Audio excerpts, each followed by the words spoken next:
Salkın tartsan ayga bağım, men anısayın kapa bolup kalamın. Meni süybe, men estebe, can erkem yok degende tanışınday karağın. Meni süybe, men estebe, can erkem yok degende tanışınday karağın. Meni süybe, tanışınday karağın.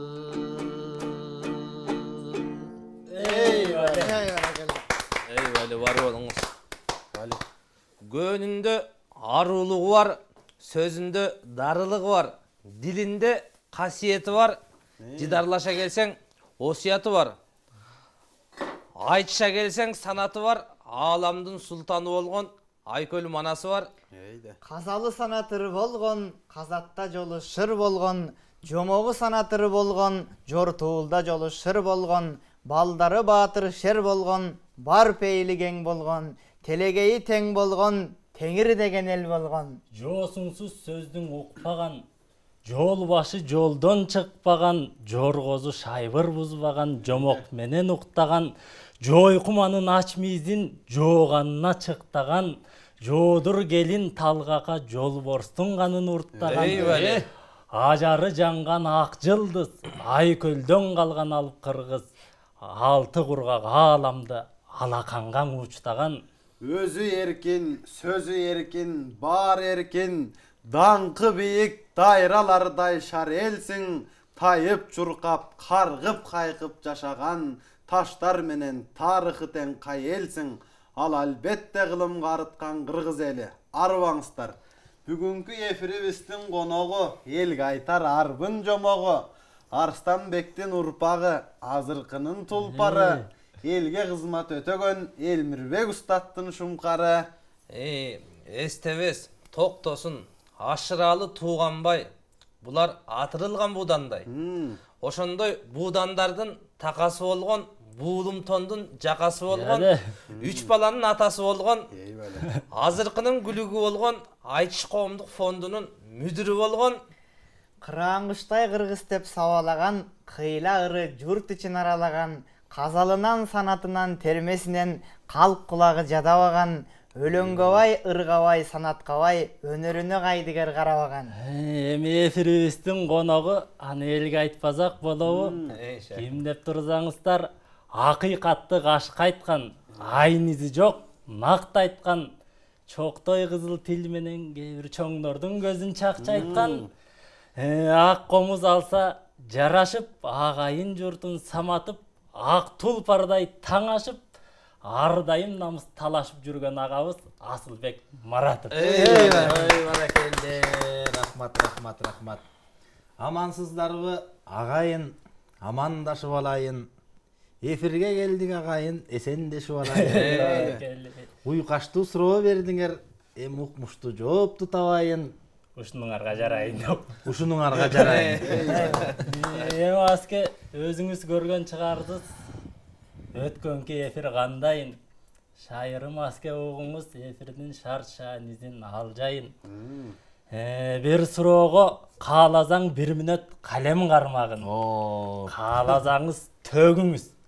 Кааласаңыз жазыңыз, каалаганыңды тандагын. Чектелбей элге көргөскүн аскем чечендик өнөр кандайын? Аскеме берип суроону темишанда уланталар жагы. Уланталы. Көкжал агам жашаңыз, куш келипсиз, көп элге тийсин батаңыз. Арстанбек буйлаш уулу залкарды, акындардын атасы деп айтсаган деле болбос катабыз. Сиз ошол урпагысыз залкардын, баарыбыз угуп келе жатабыз. Айтып бир санап бербейсизби? Арстанбек уулу канчан жатаңыз? Туурадан берип суроону туура салдыңар бироону. Өзүмдүн атым Асылбек. атамдын аты Марат дейт. Мараттан ары улансаң чоң атама барат дейт. Чоң атам аты Жөлөгөн. Жөлөгөндей атамды Исмайыл деген атамдын бай үчеси төрөгөн. Жөлөгөндүн атасы Исмайыл. Исмайылдын атасы Көчөр дейт. Көчөрдөн нары өсөр дейт. Көчөрдөн нары улансаң Арыстанбекке жетер дейт. Бали бар болуңуз. Арыстанбек атам ошондой 5-нчи атам. Баракелде, бар болуңуз. Бар болуңуз. Эми Асылбек байке башпактын улуу өнөргө бала барчын курактан. Сиз көбүрөөк сусын ичтиңиз, устатым көзүн ачкан булактан. О дегенде оргуштап оозунан казал ыраккан акындардын бирисиз Арыстанбектей асылдын жолун уланткан. Анан дагы комузчулук жайың бар, коовуз чертип жанды кубанткан. Тимеле кайрып чертсеңиз кайрыгы кетпейт булактан. Андыктан эми суроомду берейин, оюмду болбой чубалткан. Ал сырыңды жашырба. Ал делең канча жашыңда комузчулук өнөрдү. Диге Абдырахман Нурактан. Ой, баракелде. Жесин көзгө тартып бериңиз. Эми балдар не дейин? Жообуңа суроо берейин. Кашыңарга келейин. Катырып жооп берейин. Катуу экен бул өнөрүңөр. Мен кара сөз менен жооп берейин. Албетте, бул кара сөз менен айта берейин. Эми эфириңердин шарттан чыгып аткан чыгармын, бирок кара сөз менен жооп бербесем болбойт. 2005-жылында мен 15 жашта элем. Арыстанбек Буйлашуулунун 180 жылдыгына арналган чоң айтыш өтүп калды. Ошого тайынем жетелеп келип, ошол айтышта Нурак Абдырахманов атабыздын Улуу тоолор деген күүсүн черткем. Айтыш аяктап калган маалда анда азыркы Шайырбек Абдырахманов агабыз алып баруучу эле азыр эми кара сөздүн кара сөз манасчысы болуп атат. Ошо киши сахнага алып чыгып, жет атамды сурап, санап отуруп 5-нчи атам Арыстанбекке келгенде эл аябай кол чапты эле. Анан айтыш коомдук фонду мага комуз белек кылып, ал комузду устатым Элмирбек Иманалиев тапшырып, улуу тоолорду черткем. Андан кийин Нурак атабыз байланышып, Нурак атабызга шакирт болуп, улуу тоолорду чертип, ата мурасын чертип, Сөңкөл баянын чертип, комузчулук жагынан ушул устатым Нурак Абдырахманов десем дагы жаңылышпайм. Аске казактардын мындай кеби бар экен.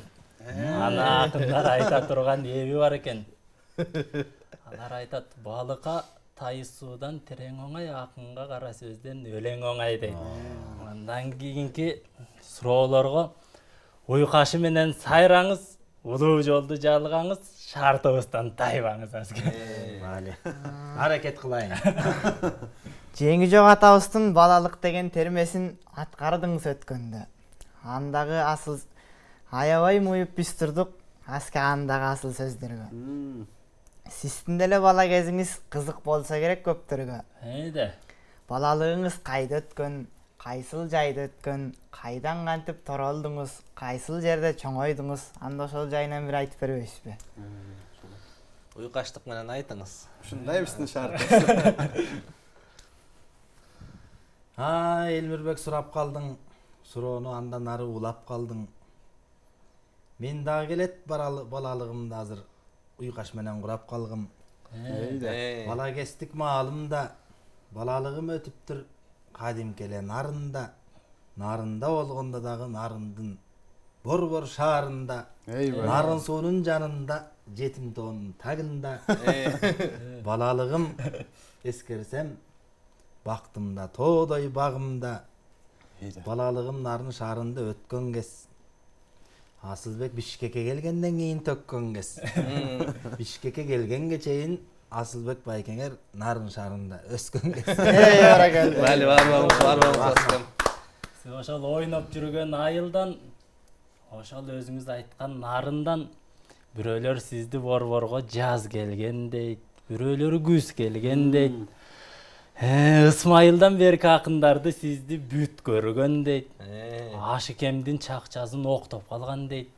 Жетик атам тууганбай өлгөндө жет акынга кошулуп жоктоп калган дейт.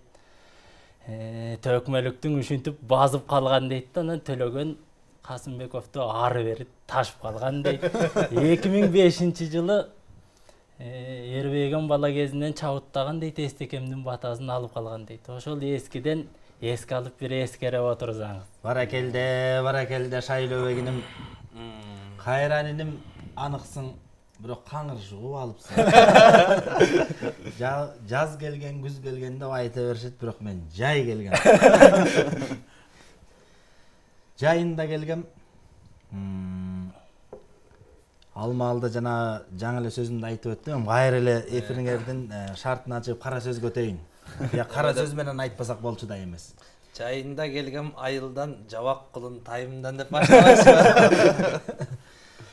Жайында ошо Арыстанбек атабыздын 180 жылдыгына жаңы эле айтып өтпөдүм. Ошондо келген маалда айтыш бүтүп, айтыштын ушу негиздөөчүсү Садык Шерниязов агабыз баш болуп, ошо маалда кыргыздын аксакалдары, залкарлары болгон Эстебес атабыз, Балбай атабыз, Төлөгөн Касымбеков аталарыбыз айтыштан кийин менин үй бүлөм чай берип, чай бергенде дагы залкарлардын баары жай келип, ошо жерден баардык нерсе шай келип, ошо жерден Эстебес атабыз ырдап батасын берди эле.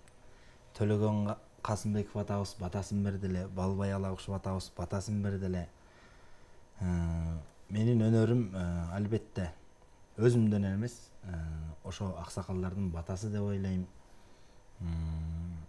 Албетте Ашкемди Айтыш коомдук фондунан Ак кемедеги үйүнө жөө ташып калдым. Төлөгөн Касымбеков атабызды машинеси менен ташып калдым. Элмирбек Иманалиев устатымды машинем менен ташып калдым. Кудай буйрса залкарларга шоопур болгондон өтөрү жок. Ошондой асылдардын колдорун кармап калган экенсиз, атпай журтка ырларды арнап калган экенсиз. Шопурчулук кесипти да жалгап калган экенсиз. Анткени азыркы заман абалы, адамдын болбойт жаманы, кимдин заманы азыр шоопур. Ой, бар болуңуз аке, бар болуңуз. Устатымдын жанында эң көп сиз жүрдүңүз, үлгү алып өнөрүңүздү өстүрдүңүз. Азыр акындардын аныгысыз, буйруса айтыла турган тарыхысыз. Устатым Элмирбек Иманалиев азыркынын токтогулу, сиз алым кулу, калыгысыз. Устатымдын жанында эң көп жүргөн шакирти сизсиз, ардактаган, сыйлаган, аярлап. Ошол устатым менен өткөн кызыктуу окуялардан бир улуу журтка айтып бербейсизби? Төкмөлүк деген ойлосок төгүлгөн элдин бутундай. Эмесе жооп берели эфир деген ушундай. Бирок аябай мактап салдыңар, мен апендинин кызымын. Бар болуңуз. Албетте устатыбыз менен кызыктуу окуя көп болду. Устатыбыз менен окуяны эми уйкаштырып айтканга азыр бир аз даяр эмесмин, кара сөз менен айталы. Төкмө келсе төрө бошот деген эфирди 2014-жылдан бери улап келатабыз. Ушу Элмирбек устатыбыз баштаган эфир эле. Бир жолу эфирде мен экзамендерим менен, окуум менен алек болуп, даярданбай келип эфир тартып атабыз. Эфир тартып атканда мен баягы жаттай элекмин да. Ырдычы обонун сөзүн жаттабай эле улам эле комуз күйлөп эле эфир кетип атат, тияктар режиссерлордун баары тартып атат, лийген КТР. Тартып аткан маалда эле кечке бир комуз күйлөп бир 15 мүнөт турдум окшойт. Кечке күйлөйм комузду. Анан болбойсуңбу деп устатым урушту. Устатым комуз фальш болуп атат, азыр коя турмузчу. Десем комуз фальш эмес, сен фальш. Андай кызыктуу окуялар көп болду. Устатыбыз өзү назик, адамгерчиликтүү, абдан бир адамдын асылы эле. Бирок урушчу жерден урушуп, мактачу жерден мактап, даңтачу жерден даңтап, жактачу жерден жактаган улуу инсан эле. Бар болуңуз Аскам, бар болуңуз. Ар качан бардык иштен шар болуңуз. кыргыздын намысы менен ар болуңуз. Эми ошондой жакшылардын этегине эрбешип жакасында жармашып калган кишисиз. Эми сизге бир суроомду берейин. Аскем азыр коомдун ичин карасаң, эл бөлгөн нечен жиктер бар. Эл наркын бузган иттер бар. Кара ниет бузуку өздөрүн карышкыр сезген иттер бар. Лайк үчүн жана хайп үчүн ыймансыз жолго түшкөн бар. Андай жолго түшкөндөр абдан катуу жаңылат. Атак үчүн ар кетсек, атарбактар таарынат. Аларга тизгин бербөөгө, аларга кошулуп кеткендердин акыл эсин эмдөөгө кандай арга табылат? Ошолорго эмдөөгө бир жакшы ой пикириңизди айтып кетпейсизби? Жан дилди кетер арулар. Баракелде. Сурооң жакшы болду. Суроолордун асты болду. Бул суроону бергениң дагы мага тоодой бактуу болду. Азыр коомубуз 600гө бөлүнүп, абийирлери төгүлүп, бири-бирине сөгүнүп, бирине-бири жаман көрүнүп турган кезде бул жан кайрем кара сөз көтөт окшойбуз. Силердики оор экен. Айталы сизге кеңешти шартыбызга келеспи? Сүйлөгөндөн акынга төккөн оңой эмеспи? Мүмкүн ушу суроолорго бир төгүп жооп бересизби? Антпесек сиз акындыктын ак тузун карманып бара жатасыз. Кара сөз менен бизди жайгарып бара жатасыз. Анан кара сөзүңүзгө муюп биз алданып калып атабыз. Келиңиз ака, келиңиз, төгүп ырдап бериңиз. Алданбагыла. Алданып калып жакаңарды карманбагыла. Ашуудан ат алмаштырбайт дече элем комуз менен.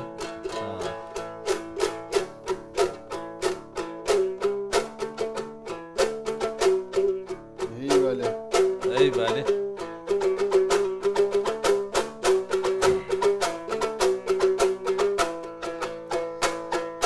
Efirin ergen ılayık, emi kanday kılayık. Uyu kaçtırıp joperdey tandan uşunu sıngılayık. Uşunda efir bolgondo biz dagın uyu kaçtırıp turalık. Emi munduz bek berdi suronu, koomubuz kanday avalda.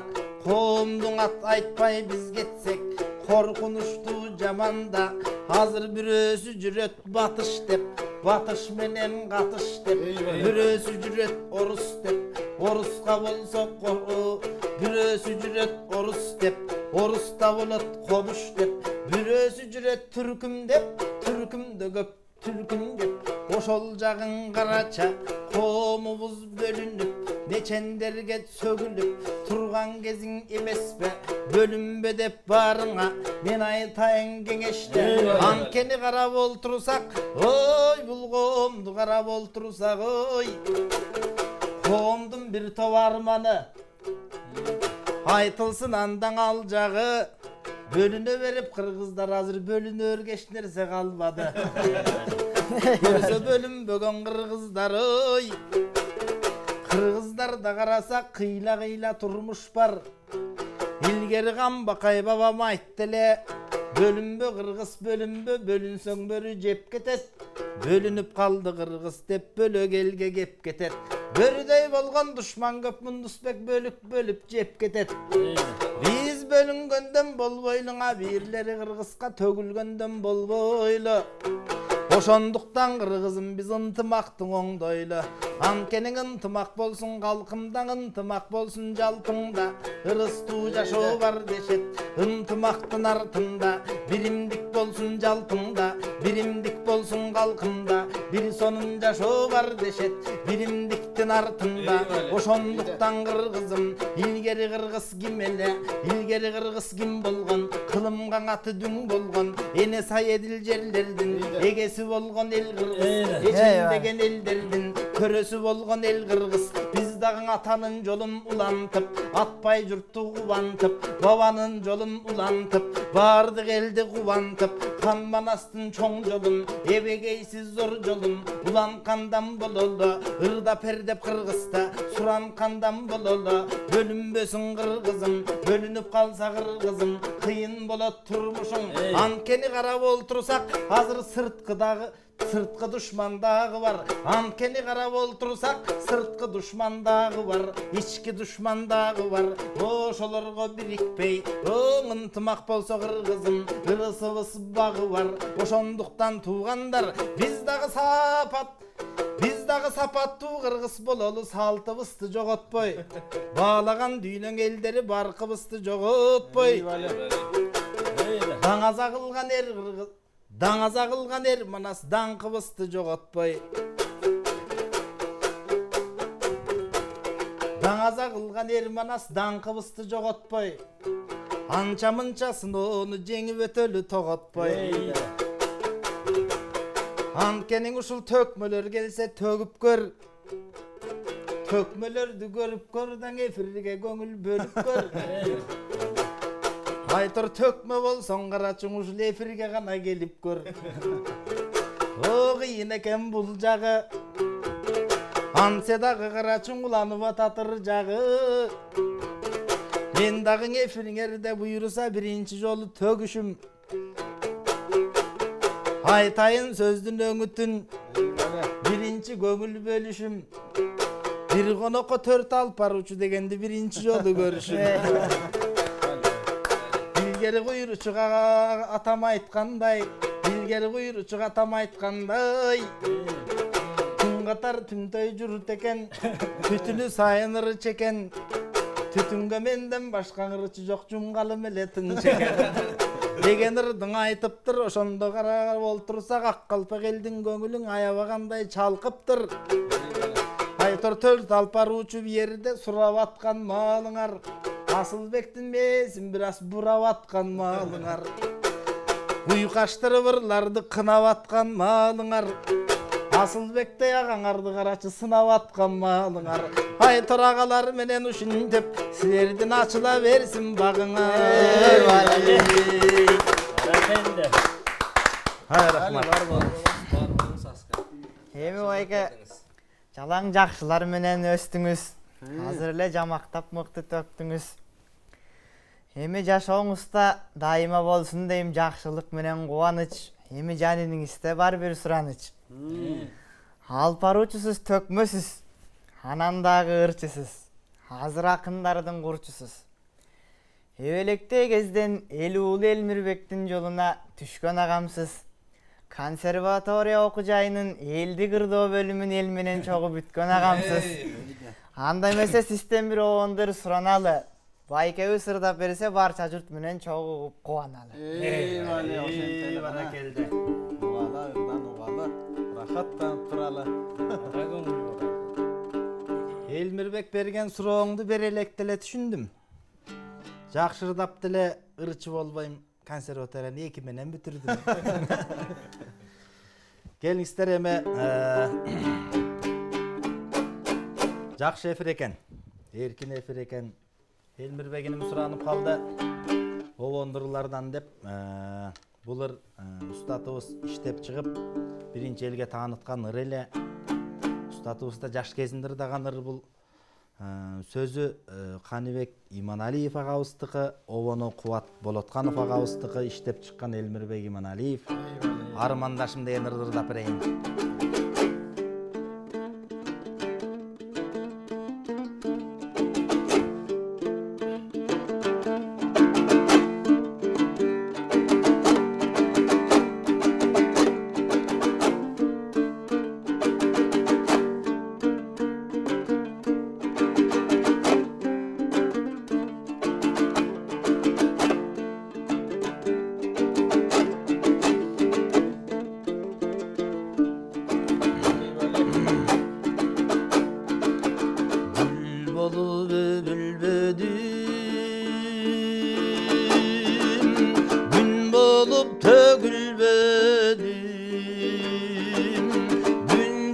Çağa gelip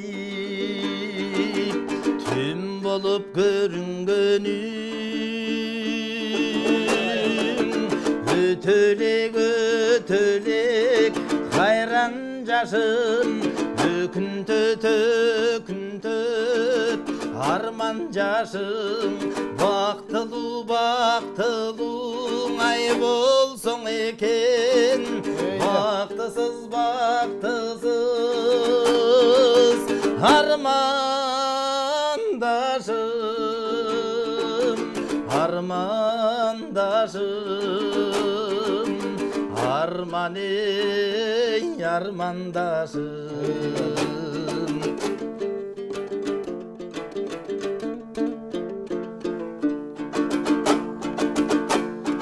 колубуз кармашпады жолубуз жалгашпады жолумду таппай келем шорубуз айкашканы өтөлек өтөлек арман жашым өкүнтөт өкүнтөт кайран жашым бактылуу ай болсоң экен бактысыз бактысыз армандашым армандашым арман ey армандашым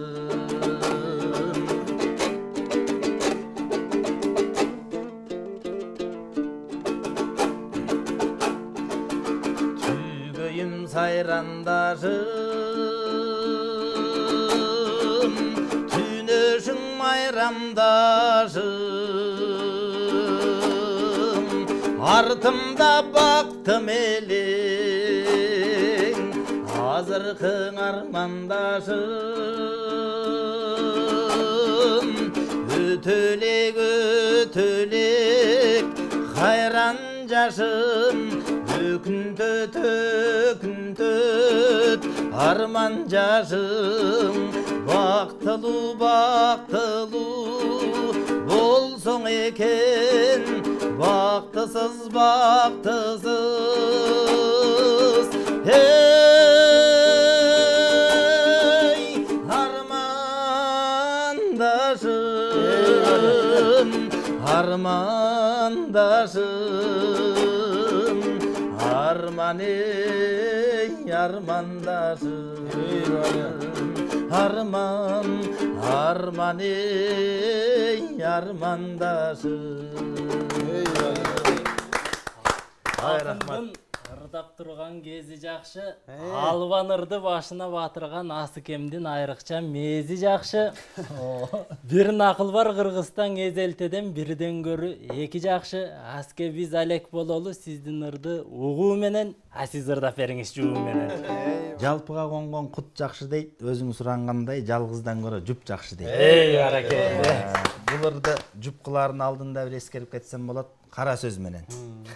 Элмирбек устатыбыздын жээни болгон экен Асанкалы Керимбаев деген кыргыздын залкары бар. Устатымды үйүнө тайкелеп келип калчу экен. Тайке жээн бир туугандыгы бар экен.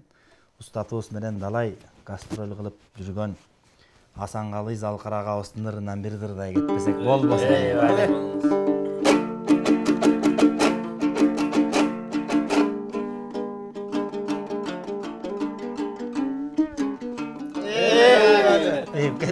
Koy o.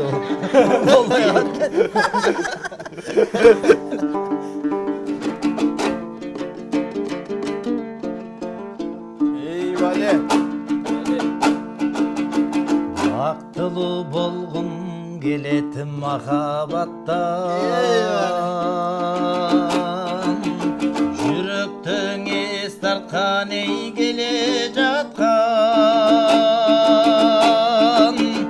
аруу кыз менин жайдак тагдырым эй өзүңсүң өчпөс үйүң отун жаккан аруу кыз менин жайдак тагдырым эй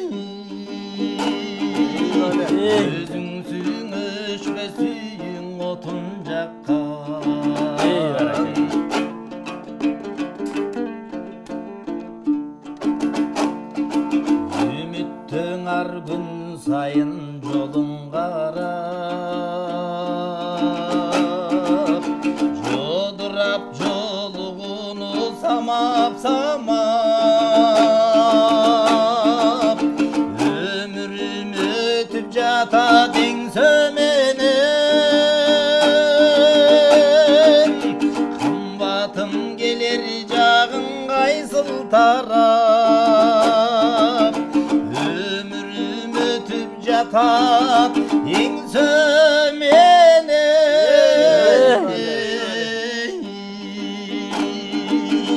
ай чалдың келер жағың қайсылдарап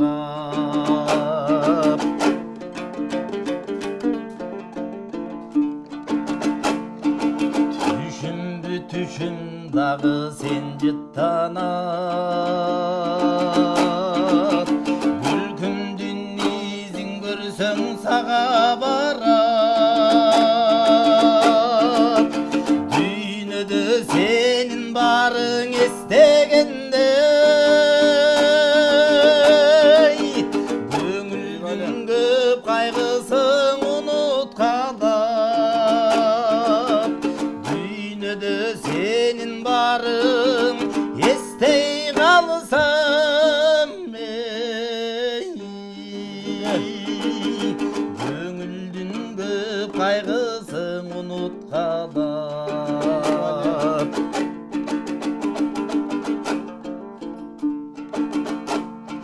sen izlep жерди gezdim gölді geçtim özüңө көп окшотуп азап чектим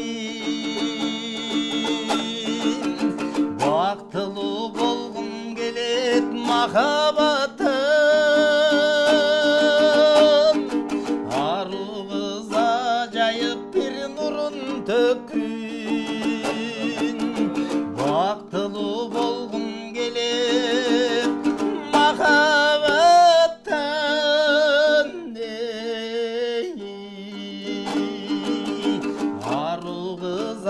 жайып бер нурун төккүн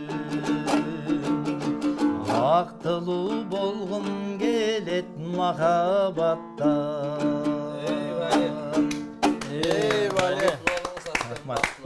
Асылбек агам келгенде асылы угуп калалы бир келсе эфир төрүнө бир нечирдатып алалы биргелешкен иш жакшы биримдиктүү күч жакшы жана Шакем айткандай бирден көрө эки жакшы бирок экиден үч жакшы деп таврага бериңизчи баракелде мына экиден көрө үч жакшы дейт ырдап берсең түз жакшы дейт көрүшө келсең жүз жакшы дейт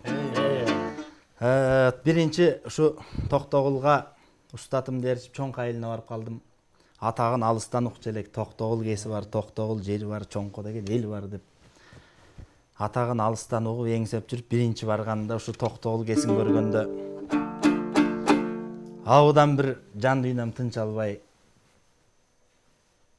абыдан толкундангам ошо маалда ушу Токтогул кесин көрүп алып биз бала кезден угуп чоңойгон атам дайыма ырдап жүрчү эле Көл баяны деген ырды ошондо түшүндүм анан бул ырды Көл баянын менин атам Маратов болуп жүрбөйбү Марат атам Марат атаңар да болот. Ошо киши катыра ырдайт муну.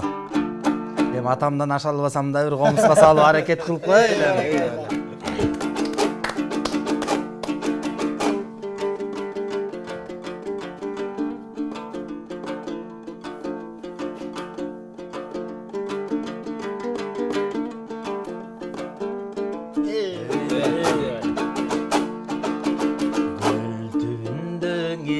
Жашаган жер калып көркүң анын унутулбас ырдалып көбүздөр биз балалыктын элесин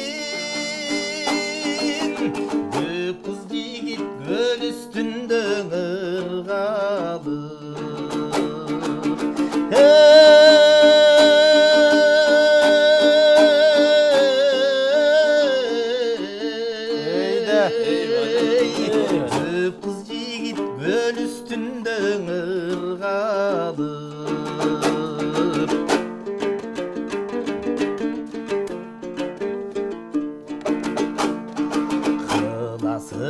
Sansız yıldız jarkırap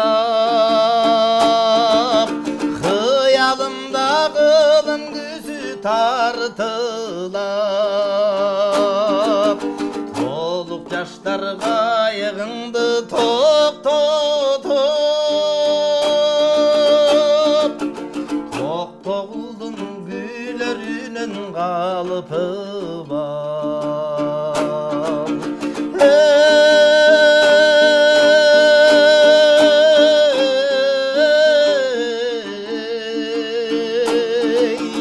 Токтогулдун күйлөрүнөн калыпы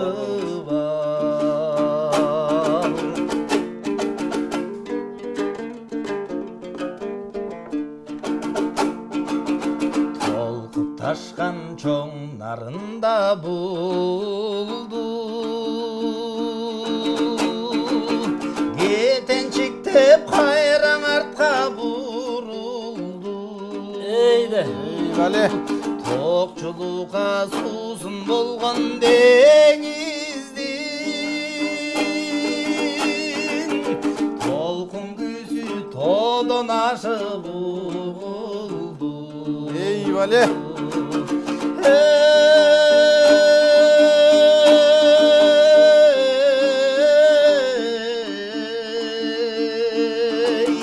Толқын күзі тодон ашып бұғылды Толқын күзі біттіні Eyvallah. Var bolunuz. Eyvale. Ой, рахмат. Бар болуңуз аке. О, эми ырдан сөзгө көчөлү, суроолорго өтөлү. Шаке. Эми аскем чектелбестен төгүңүз. Азыр чет элде жүрүбүз көбүбүз. Эл чет элде жүргөнгө эңшерилет көөнүбүз. Акынсыз аты айбаттуу айта турган жөнүңүз. Биз бирин дебей башка элге бирегет кыргыз канткенде Олуянын урпагы бир ой калчап айтып көрүңүз. Эй, баракелде. Вали. Uzun сөзгө барасыз го, жанагы шарттагы 1 мүнөттү ушу жерден аласыз го, бир ой жыйнап аласыз. Мен калыс сөз айтсам жашырбай, казал терме жазылбай, могу байкуш калемдин багы койду ачылбай. Калемдин багын ачасыз. 1 мүнөттө аласызбы же дароо жогун табасызбы? Шаке окуян айта саласызбы? Ай кыласыз. Эми аскем оюн жыйынтыктагыча устаттан уккан улуу окуялардан узана отуралы. Устатымдын устатынын устаты болгон Коргоол досу улуу атабыздан бир колунда бийлиги бар, бир кишилер тамаша сөз угалы деген го. Бир күнү сен өлүмгө өкүм чыкты. Өкүмдү биз аткарабыз, кереске өңдө айтып кал деп башына мылтык такап калыптыр дейт. Ошондо Коргоол атабыз Кумагар, кум түбүнөн суу агар, мендей большевиктер өлсөгер, сенин Сталиниңди ким багар деп ырдаса. Eyvale.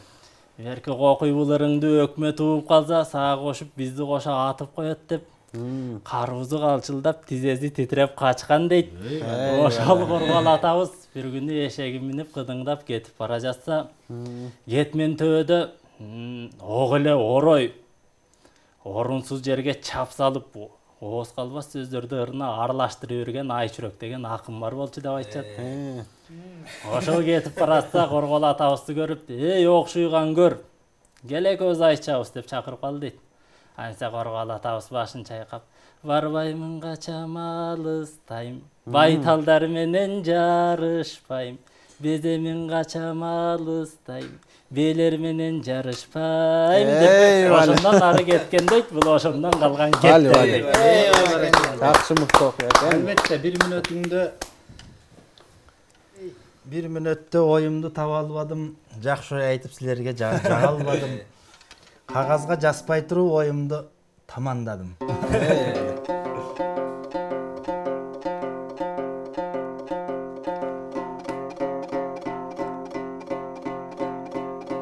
Даярга кылабыз. Кандай жооп кылабыз? Кандай суроо угабыз, анда угалы.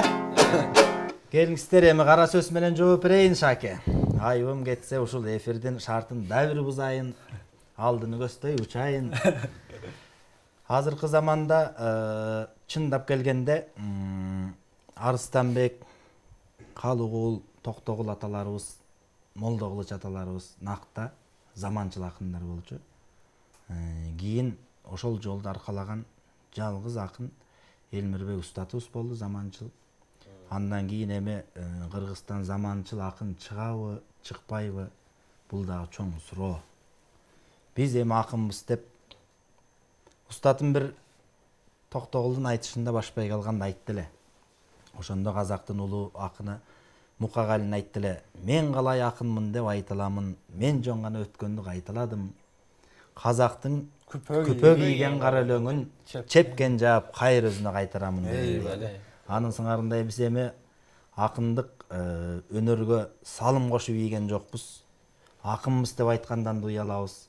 Заманыбыздын залкары Замирбек атабыз өзүн "Мен жамакчы элемин, төкмакын" деп Алымкул, Осмонкул калыктарды айтыш керек дечи эле. Анын сыңарындай эми жамакчылыкка да биз талапкербиз да. Илгери ушу залкарлар тирүү кезинде, залкарлар ырдап турган маалында, залкарлар табында турган маалда күйөрмандар биздей деңгээлде болуш керек деп ойлойм. Айтыш угармандар ошо маалда. Анткени ар бир кыргыздын экинчиси 20 сапты жөн эле төкчү деген. Анан азыр бир 2 ооз сөз айтып коелу, мен төкмөмүн, акынмын деп эле жүргөндөр көбөйүп кетти. Анын сыңарындай биз эми ушул биз эми акынбыз деп айтпашыбыз керек. Мен айрыкча.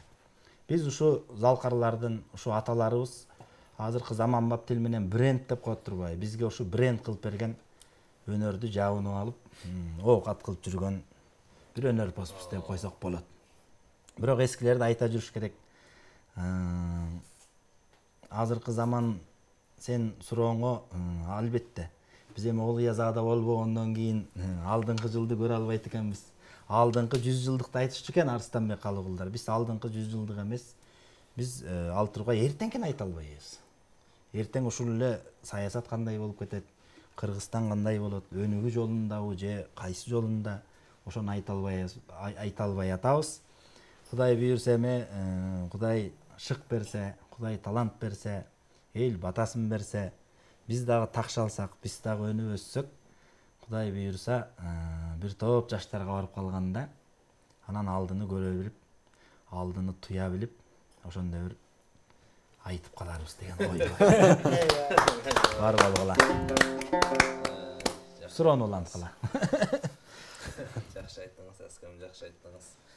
Эми эртеден бери байкадык, баштың ары бери чайкадык. Жакшы жооп бердиңиз суроолорубузга чайып алып. Дагы бир суроом бар. Мындай айтканда, илгери Токтогул атам ошо илгерки залкарлардын баарын ырчы деп койчу экен. Ошондой ырчыларга элди Толубайдай сынчы деп койчу экен. Анын сыңарындай сиз дагы төбөрөгү төпчөргө болуп калдыңыз. Комуз десе комуз чертесиз, ыр десе ырдайсыз, сын десе сындайсыз, каалаганыңызда ылгайсыз. Анын сыңарындай эми суроом, концертиңизди качан бересиз? Концертимди Кудай буйрса берейин дедим эле. Калкты чогултуп алдына келейин дедим эле. Филармонияны алайын дедим эле. Атпай журтту чогулуп, ак комуз кармап алдына барайын дедим эле. Эл көңүлүн ошондо табайын дедим эле. Ырдап атып элиме жагайын дедим эле.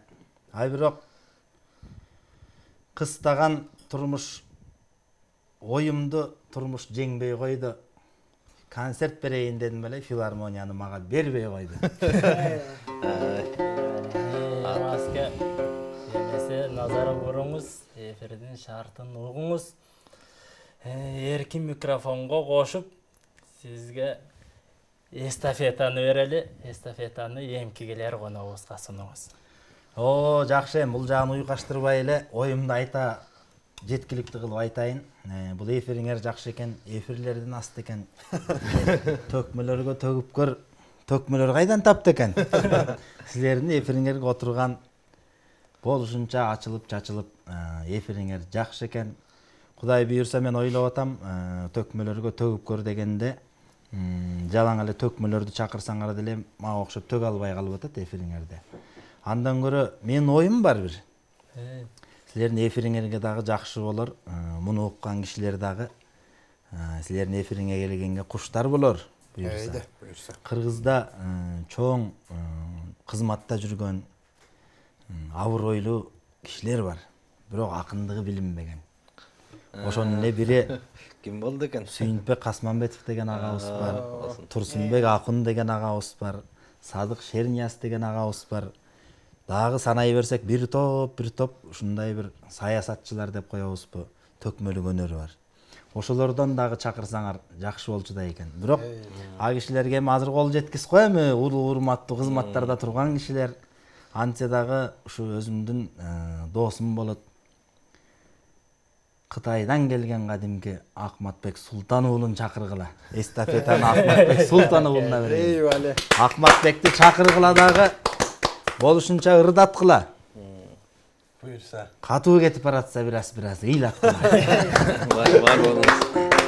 Бар болуңуз. Эми айтып бердиңиз, жакшылап аскем абалкылардын жомогун төкпөй чачпай жооп бердиңиз. Кара сиз менен болсо да төрт акындардын сабабын.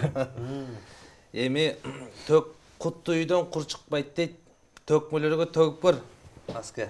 Кур кетирбейт коногун. Баракелде, муну туруп туруп алайын. Канча мынча эм болор. Эми кичине да болсо көңүлүңүзгө дем болор. Алып коюңуз төкмөлөрдүн. Баракелде. Белеңер ополтоодой болду. Эми Белек. О, жакшы. Жакшы китеп экен. Эми өткөнкү эфирде элге суроо бергенбиз. Аныбыз дагы аныктыр. Ошол суроонун жообун Жеңишбекова Роза эжем биринчи болуп таптыр. Эми Жеңишбекова Роза эже, аман болсун жаныңыз, ачылсын тоодой багыңыз. 0554 909 707 номерине чалыңыз. Байланышып биз менен белегиңизди алыңыз. баракелде. Эми дагы бар болсун. Эми оюмду баары колдойт го. Айтчы. Мыкты ой пикир жазган катталуучубузга да белек бербесек болбойт го. Эргүүсү ашып ташкан экен, эчен ойду тапкан экен. Ой пикирдери менен Эсеналиев Лестанбек деген катталуучубуз мындай деп жазган экен. Анда окуп салайындар. Топ бойдоктор олтуруп, калбайсыңар жөнтүрүп, карт бойдок деп мундусту калтырмай жок чөктүрүп, баштайсыңар сабакты, сындайсыңар саякты. Сымбаттуу кыздар көп жүрсө карайсыңар каякты, жете албай баарың нурайга, бешөөңөр бажа болсоңор, үнүңөр жетет Кудайга. Кайнатаңар кубанмак, төкмакын булшок балдарга деген экен. 5 бөлүндү санабыз. Эми 5 кызды кайдан табабыз? Же 5 кызыңды бергин деп бел бүгүп кимге барабыз? Ой пикир жазганыр менен сиздин ага экен рас ниетиңиз Роза эжебизге кошулуп, сиз дагы белегиңизди алып кетиңиз. Баракелде. Эми ыраазы болдук барчабыз. Эфирге келип бергениңизге Асылбек Маратов агабызга баарыбыз рахматыбызды айтабыз. Элим ТВ каналы Элмирбек устат барын да эң алгач чөнтүп түптөлүптүр. Роза эжем тапкан суроонун жообу эң биринчи каналга Асылбек Маратов агабыздын энетил деген термеси жүктөлүптүр.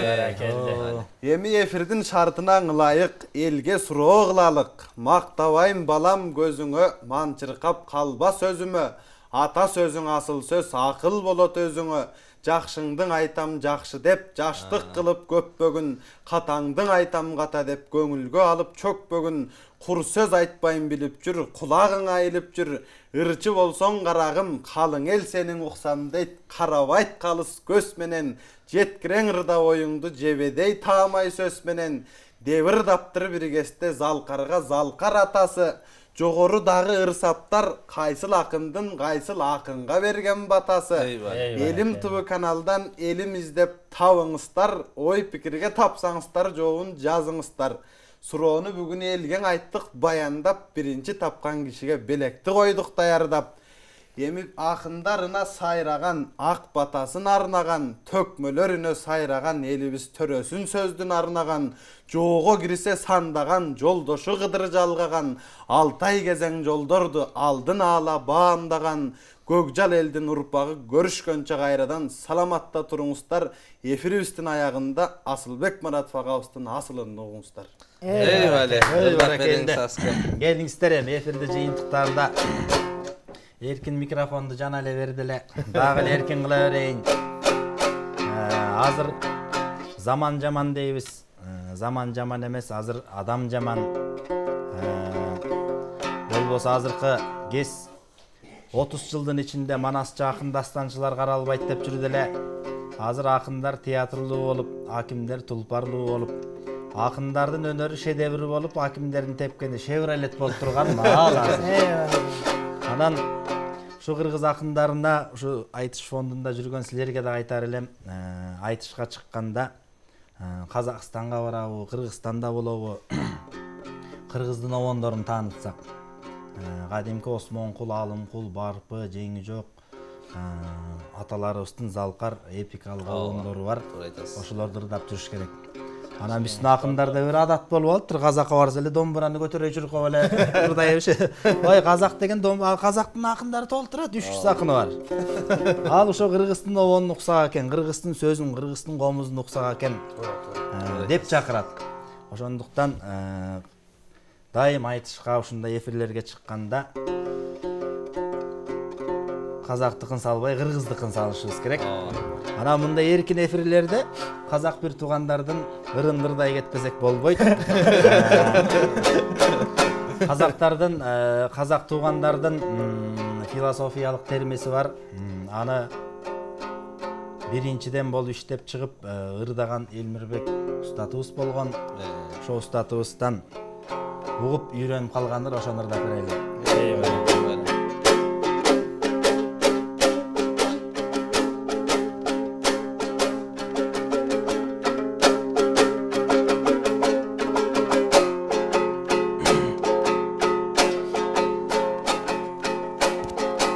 Баспадым жардын шетин урайма деп, ишпедим арыктан суңулайма деп,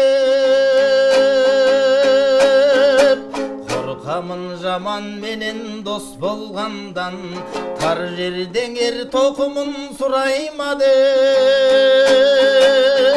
кыздар булбул, жигит дулдул, өтүп баратай өмүр кургур, ахабарман дүние жалган, халаулайды, халаулайды. Өмүрдүн бир кызыгы бала деген, баланын алпестайда бана деген, турмуста ку дүнүйө жыйган менен, бардыгың осу жерде кала деген. Кыздар булбул, жигит дулдул, өтүп баратай өмүр кургур, ахабарман дүние жалган, халаулайды, халаулайды.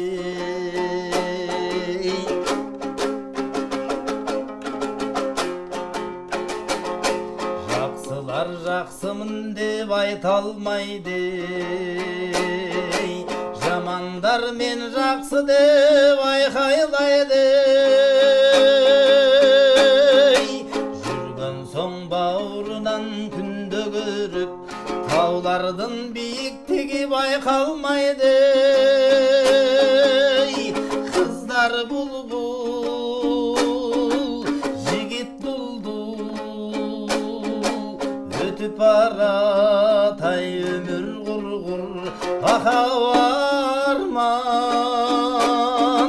дүние жалган, халаулайды, халаулайды.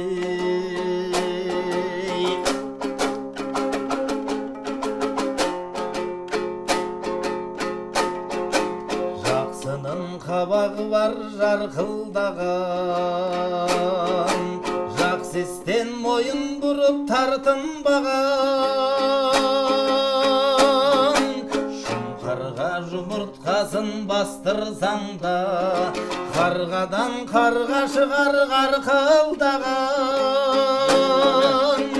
Қыздар бұлбұл, жігіт бұлбұл, өтіп баратай өмір құрғыр, ахау арман,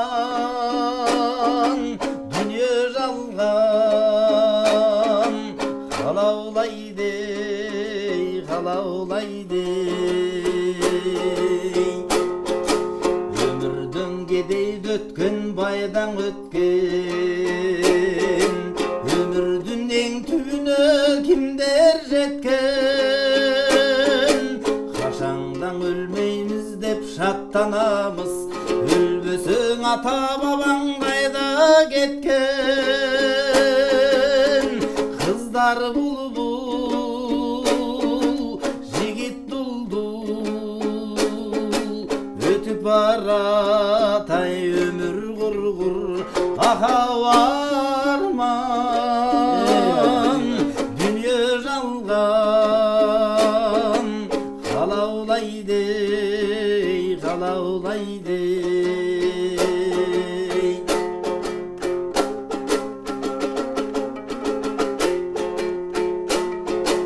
Ағаштың өңі қара көміріндей,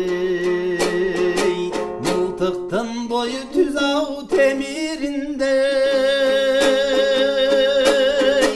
Жақсы менен жарым сағат толтырғаның, жамандың өтіп кеткен өміріндей.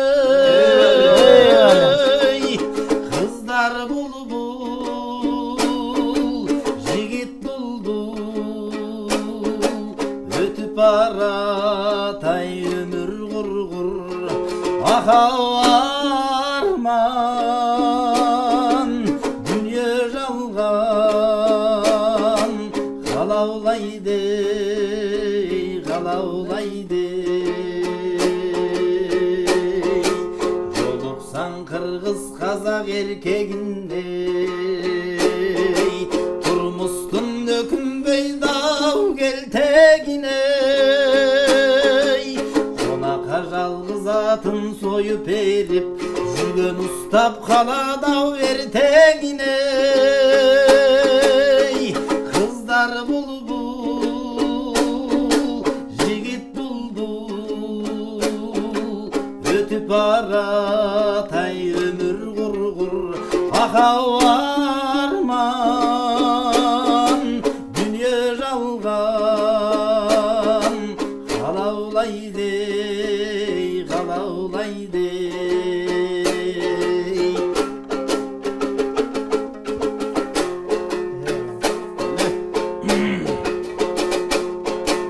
Жазмыстан құтылмассың қашсаң дағы, акеңнен арыстандай ашсаң дағы. Алладан шынымен бұйрық келсе, жұлдыздар жерге түсер асмандағы. Қыздар бұлбұл, жігіт бұлбұл, өтіп баратай өмір құрғыр, ахау арман, дүние жалған,